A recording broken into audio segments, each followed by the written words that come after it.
హైదరాబాద్ లోనే the best gastroenterology hospital Ananya hospital Kukatpally. Appointment కై call చేయండి.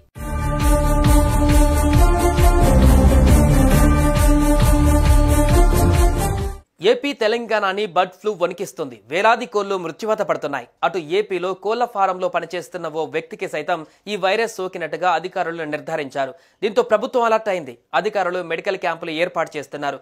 అయితే ముక్క లేకపోతే ముద్ద దిగని వాళ్ళు మాత్రం చికెన్ ని అవాయిడ్ చేసి ఫిష్, మటన్ వైపు చూస్తున్నారు. అయితే ఇవి కూడా ఇప్పుడు డేంజర్ గా కనిపిస్తున్నాయి. ఇదే టైంలో ఏపీలో ఓ సంచలన ఘటన వెలుగులోకి వచ్చింది.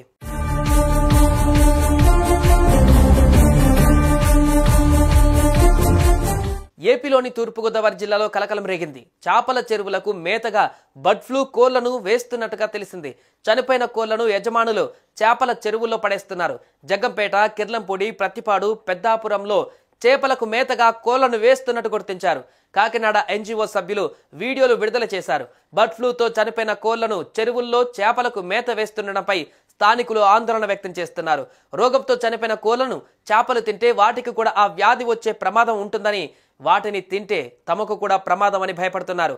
వీటిపై అధికారులు స్పందించి చర్యలు తీసుకోవాలని కూడా ఎన్జీఓ సభ్యులు డిమాండ్ చేస్తున్నారు.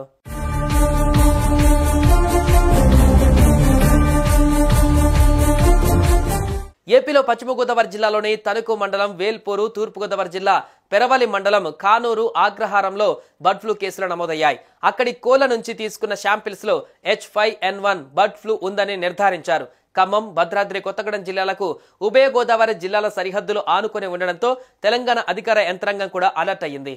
సూర్యాపేట జిల్లాలో కోదాడ, రామాపురం దగ్గర, నల్గొండ జిల్లాలో తిరుమలగిరి సాగర్, వాడాపల్లి వద్ద చెక్ పోస్టులను ఏర్పాటు చేశారు. ఏపీలో బర్డ్ ఫ్లూ కేసులు నమోదు కావడంతో సరిహద్దు జిల్లాలలో టెన్షన్ నెలకొంది. ప్రభుత్వ ఆదేశాలతో ఏపీని ఆనుకొని ఉన్న ఉమ్మడి ఖమ్మం, నల్గొండ జిల్లాల అధికారులు అప్రమత్తమయ్యారు. సరిహద్దులలో 24 చెక్ పోస్టులను ఏర్పాటు చేశారు. అక్కడ పశు సంవర్ధక శాఖ సిబ్బందిని నియమించారు. వాహనాలను తనిఖీ చేసిన అనంతరం రాష్ట్రంలోకి అనుమతిస్తున్నారు. ప్రత్యేకించి కోళ్లు, కోడిగుడ్లు, కోళ్ల దానా ఏపీ నుంచి మన రాష్ట్రంలోకి రాకుండా చర్యలు తీసుకుంటున్నారు. కోళ్లు, గుడ్లు, దానాతో ఏవైనా వాహనాలు వస్తే వాటిని తిప్పి పంపిస్తున్నారు.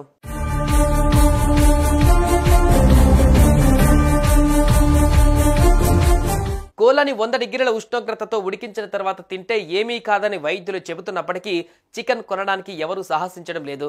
దీంతో మటన్ రేట్లు విపరీతంగా పెరిగిపోయాయి. నోటి జిహ్వాను చంపుకోవడానికి మటన్ కొందామంటే బర్డ్ ఫ్లూ అదునుగా ధరలు ఆకాశాన్ని అంటాయి. తక్కువలో చేపలు కొనుక్కొని తిందామంటే ఇలా బర్డ్ ఫ్లూతో చనిపోయిన కోళ్ల వ్యర్థాలను వాటికి మేతగా వేయడం ఆందోళనకు గురిచేస్తోంది.